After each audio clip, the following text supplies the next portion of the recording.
I'm Becky McCoy, and you're listening to Stories of Unfolding Grace, the podcast about grace during unexpected times. You'll hear from real people dealing with hard stuff, and I hope you'll feel encouraged that you can bravely live through hard stuff too.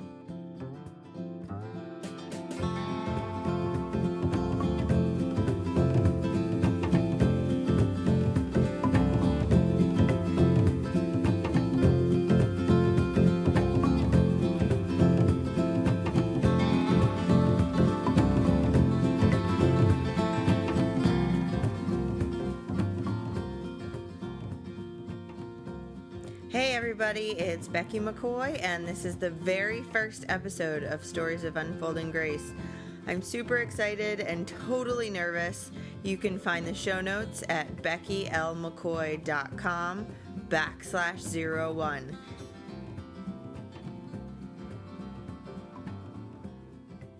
Welcome to the very first episode. This is so crazy. I'm still a little bit in shock and really excited about this project and sharing these stories with you.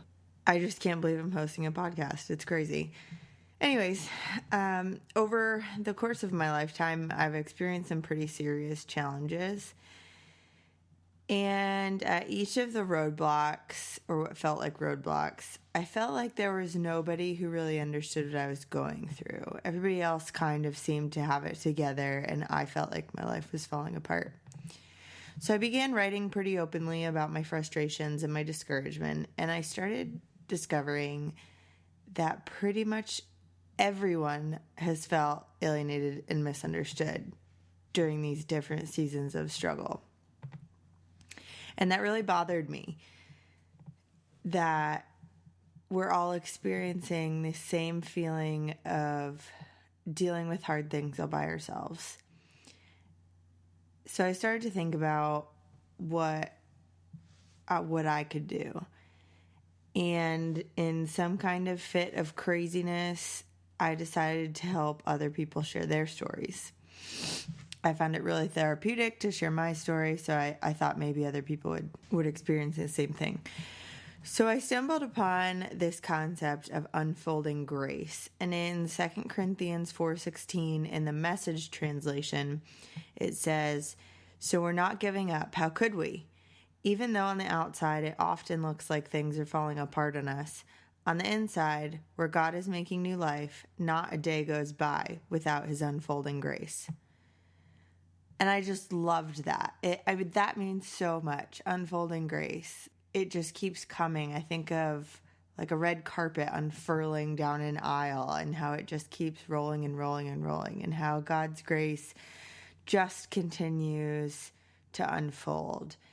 And then someone actually pointed out that if it's unfolded, that means at one point you couldn't see it, and at one point it was a secret. And I feel like that's true too. When we enter these different seasons of suffering, we don't see grace. Everything just seems so bad, and it's hard to imagine that things will be okay again. But then all of a sudden, more grace unfolds and more grace shows up. So I started using this basic definition of grace: when good things happen during difficult times. And I wanted to know how other people saw grace show up during these different unexpected times. And so I started asking people that I admired, and this podcast was born. So each episode, you can expect to hear an interview of a really brave person who's dealt with some sort of loss. These people have lost their health. They've lost a significant person in their life. They've lost expectations, so the way they thought their life was going to be. They've lost some kind of security, whether that be emotional security, financial security, or they've lost confidence. It's amazing. There are so many different kinds of loss, and we tend to just talk about losing a person, and that's significant and that's huge, and that's a big part of my story. But it's also important to acknowledge that there other significant losses that are worth grieving and that really impact our lives. So each of these guests have experienced these different things, and they each chose to face their specific challenges head on. They didn't run away. Well, maybe they did at first, but in the end, they decided to really deal with what life had thrown them. Their stories are going to inspire you to live bravely. I just can't believe after every interview I've done, I just have to sit in silence for a little while because I am so amazed at all of these people. And I'm just so thankful that I know them, or I'm getting to know them, or they're new friends. And I'm going to include, for some of them, they want to share more of their story with you, so they'll include their social media information, some of them not. But either way, their stories are just going to rock your world because they're pretty awesome people. So for each person, I'll ask them 4 questions. The first question is, what is a difficult season you've experienced? It could be the loss of a person, of a job, of a home, a hope, or a dream. And what loss or challenge did you experience? The second question is, how did you react emotionally? Not kind of down the road, how did you feel, but right in the middle of that really dark, hard, difficult time. What did you feel like? What was that like? The third question is, what did you struggle with most during this season? What was the hardest thing? And how did you decide to handle it, for better or for worse? Sometimes we handle things really well, and sometimes we don't. And I think it's really important to talk about the good and the bad, because that's how we all learn, and that's how we can help support each other. The fourth question is, I just noticed there are 5 questions. I guess motherhood has taken away my ability to count. The fourth question is, what ways did God make his grace apparent? So what good things showed up in the midst of this really difficult time?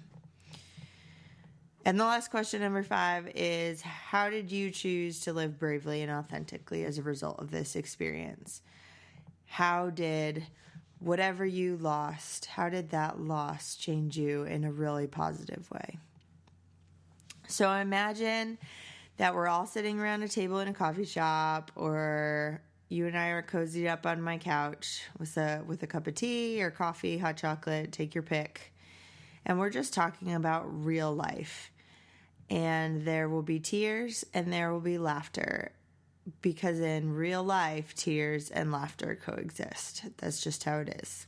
I've also had a lot of fun surprising my guests with a few extra questions so we can get to know them better.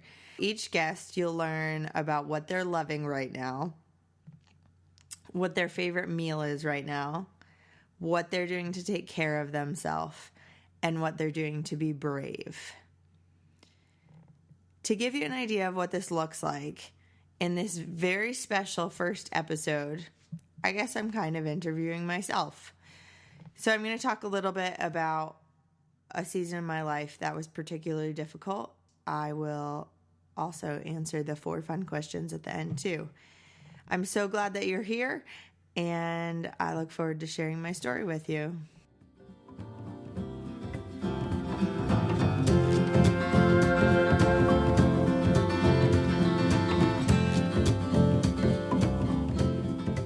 Choosing to live bravely and authentically is important to me, and I'm guessing it's something you are interested in too. You can learn more about my story at my blog, beckylmccoy.com. Stop by and sign up to receive my monthly newsletter. It includes all sorts of interesting tidbits and family updates. Check the show notes for details.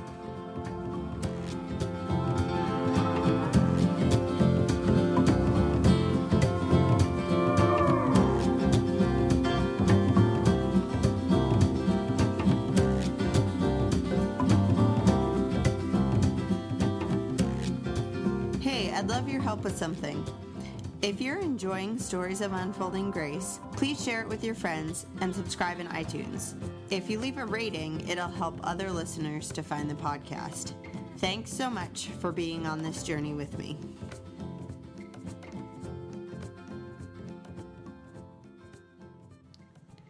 If you're curious to read my whole story, you can get that on my blog, beckylmccoy.com/about. It's a long story. There's a lot that I've experienced, and I'd really appreciate it if you take the time to read that. But today, I'm just going to share one specific thing that I've struggled with for a really long time, and honestly, I'm probably always going to struggle with it. Back in kindergarten, a long, long time ago it feels like, I guess it is now, I started experiencing anxiety attacks. At the time, my mom was working part-time for the school, and I would, every once in a while, get to go and visit her and say hi for a few minutes. And it was especially whenever I wasn't allowed to go visit her that I would just fall apart into tears and just this uncontrollable emotion. And the adults in my life just saw the emotion and labeled me as emotional. But none of us knew better. None of us knew that there was more going on than just the tears. The tears were just an expression of the anxiety that was within me. Throughout my life, every once in a while, I would have these panic attacks pop up, but I didn't know they were panic attacks. I just thought that they were crying and tears. Well, when I was 25, I was teaching high school, and I started having panic attacks again, and they were happening to the point of having at least one a day.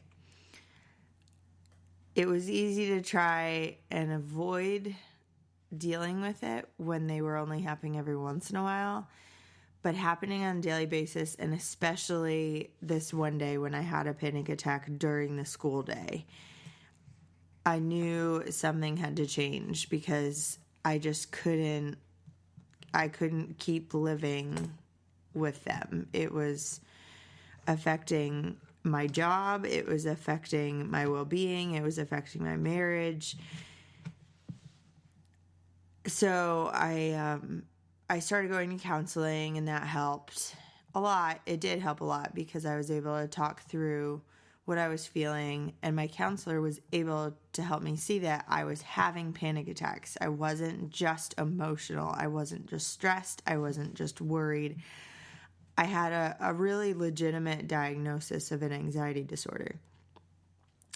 So it really helped to get counseling to work through how to prevent panic attacks, but if a panic attack happened, how to handle it.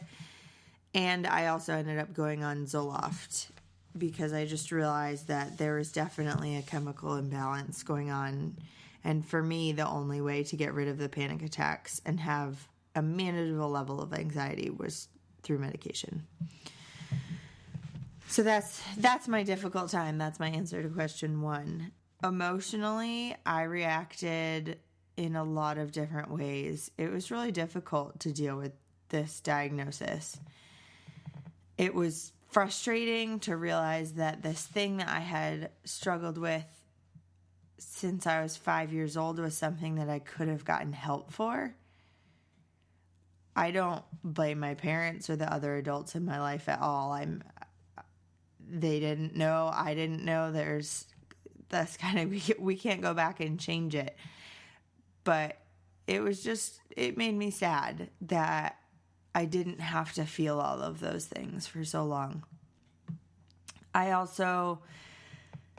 didn't tell a lot of people what I was dealing with, because when I would mention to people, I'm really struggling, this is really hard, I was just diagnosed with an anxiety disorder, and I'm just trying to figure out how to handle this in a healthy way. People were so well-intentioned, but their encouragement to just relax, or don't worry so much, or, just let it go, it just wasn't helpful, because it wasn't just a matter of being stressed out or being worried. And it kind of gave me the illusion that I could get better if I could just pull myself together. So I already had this anxiety that was like this crippling inability to live normally. And I felt like people were telling me if I could just be stronger or better, or if I could do it differently, then I could be fixed.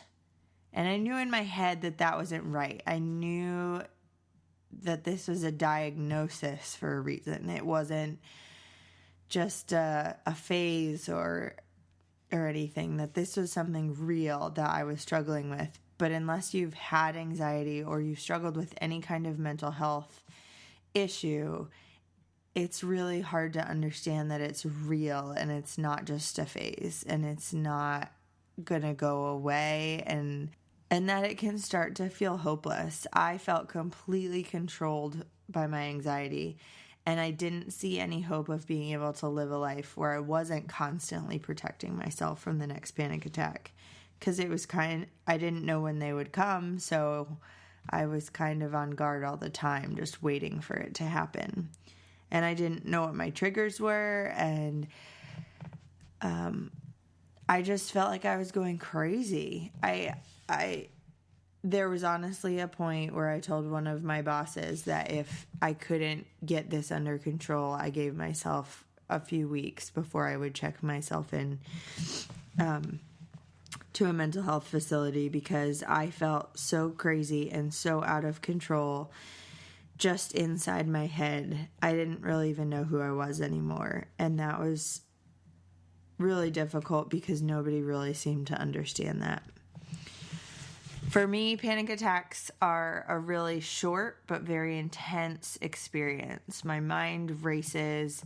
My entire body gets tense. Like every single muscle group gets really, really tense. I can't think straight. It's almost like I can't see straight, because if my brain could spin like a top, it would be spinning like a top. It's so disorienting, and I feel like when I'm having a panic attack, I feel like my insides are going to explode. There's just so much pressure building up on the inside of me. And then I spontaneously burst into tears because it's the only way to release all of that pressure and all of that energy. The whole thing only lasts about 30 seconds to a minute, so it's really not very long. But I feel so worn out afterwards because it's taken every bit of energy that I have just to survive those 30 seconds to a minute. It takes a full day to recover from that because you lose all of your physical, mental, and emotional energy. And I find even after the panic attack is over, I just can't focus on anything because now I'm so tired. So it's a really frustrating thing to begin with, and it's frustrating when people don't understand. I wouldn't really say that I was hopeless. I knew that there were plenty of people living with anxiety, but I couldn't see how or where relief would come from.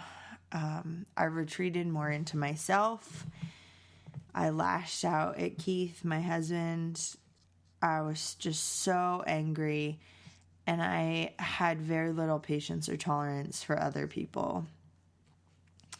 I felt totally out of control, and the best way to describe it is it felt like anxiety filled me up like helium, and I was barely touching the ground. It's such a strange feeling, but I really felt like there was nothing grounding me, and at any moment I would just float away. I was stuck in this cycle of angst and anger and anxiety, and then it would be angst and anger and anxiety all over again. And as a result, I experienced some pretty serious depression. So I guess I could say I did not handle having anxiety or being diagnosed with anxiety really well. I didn't know, other than my counselor, I didn't know who to talk to. I didn't know how to handle it. It was just really difficult. So it's hard to say how grace showed up during that time.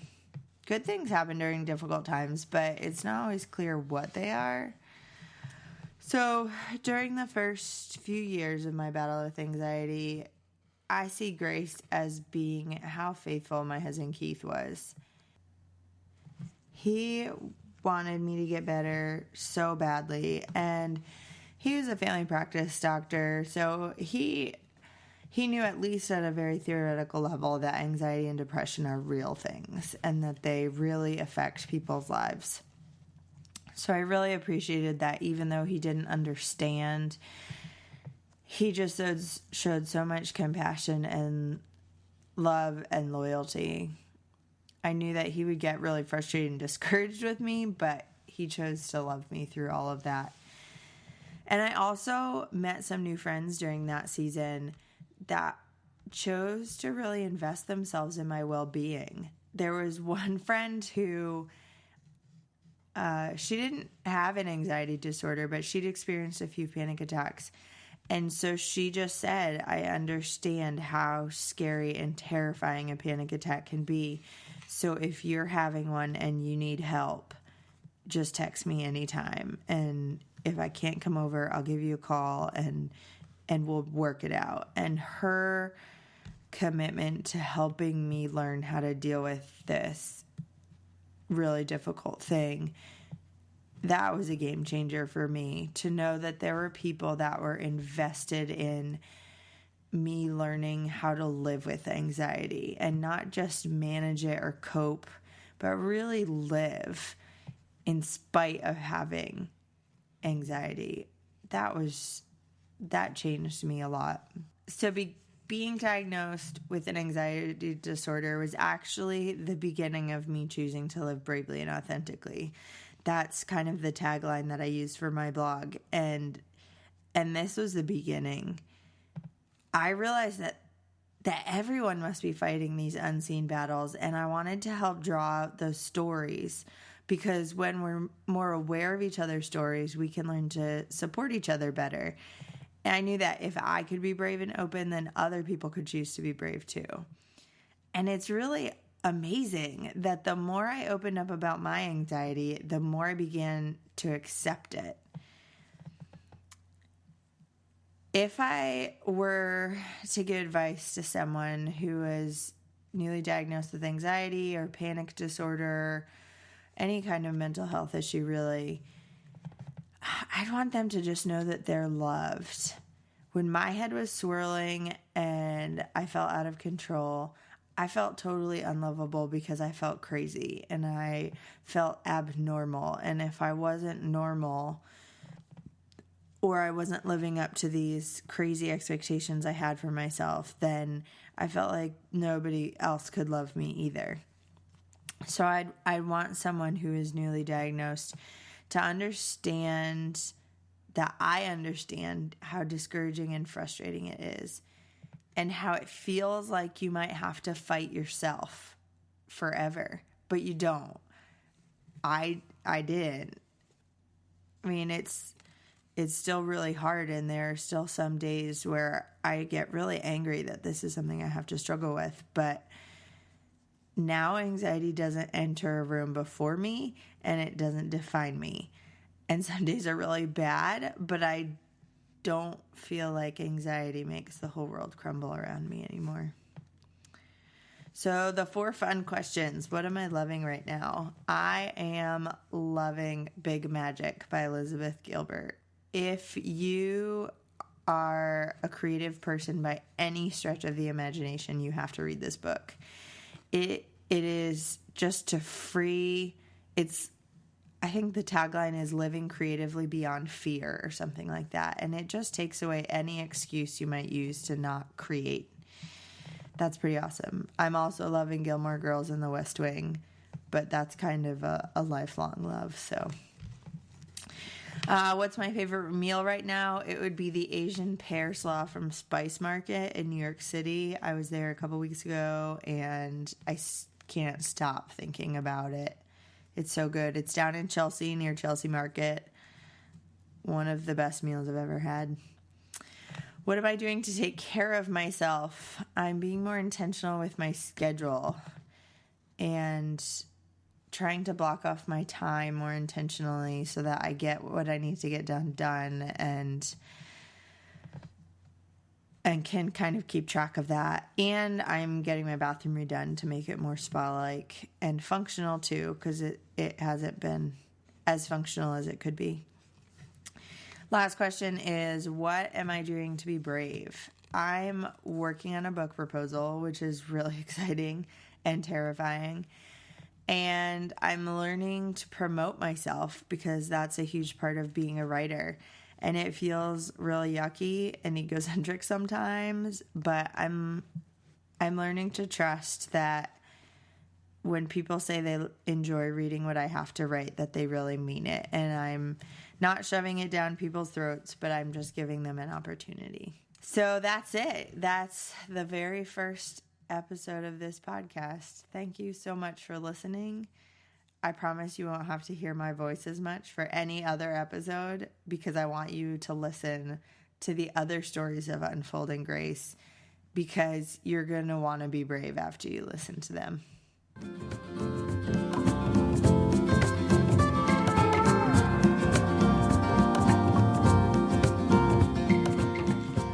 In episode 2 of Stories of Unfolding Grace, I talked to Lexi Barrett about the loss of her son and her On-Coming Alive project. It feels like hell right now, and it feels like you're never going to get through. But I promise you, give it 1 year, 2 years, 3 years down the road, and you're going to look back, and you're going to be in a totally different place. And you're going to think, it's a miracle that you're there.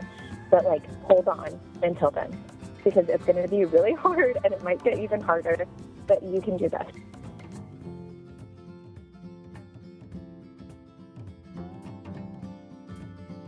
If you're interested in sharing your story of unfolding grace, head to my blog, beckylmccoy.com, and click on the submissions button. I can't wait to hear from you. Thanks again for joining me. I'm really looking forward to next week.